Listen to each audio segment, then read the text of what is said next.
আজকে আমাদের দেখা উচিত যে সালমান রহমান একটা মুরগির খোপও পেল না পালানোর জন্য। তার যে লক্ষ কোটি টাকা, তার একটা পরিচিত লোক নাই যে বসবে। এবং আইনজীবীও কিন্তু তার পক্ষে যাই নাই। এবং আপনি লুক এট দ্য হেট্রেড, মানুষ কিভাবে সেখানে গিয়ে ডিম মারছে, স্যান্ডেল মারছে। ওনার সন্তানরা এগুলি দেখছে না যে আমার এই কি লাভ, আমার এখন মেফেয়ারে বসে হাওয়ানা চুরুট খেয়ে, যে আমার বাবার এই অবস্থা বা আমার মার এই অবস্থা, আমার চাচের অবস্থা, কোর্টে বমি করে দিয়েছে ভয়। হ্যাঁ এক্স্যাক্টলি।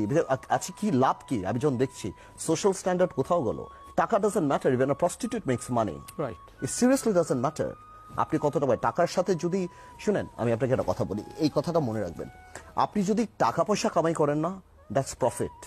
আপনি যখন অনেক বেশি সম্পত্তি করবেন, লাভ হবে, দ্যাটস গ্রোথ। ওর মধ্যে যখন মোরালিটি থাকবে, that's success, that is success. So আজকে সালমান রহমানদের কোটি কোটি, হাজার হাজার, লক্ষ কোটি টাকা, সালমান কেন, সালমান বলেন, এস আলম বলেন, যাদের বলেন, এদের জন্য কি অপেক্ষা করছে?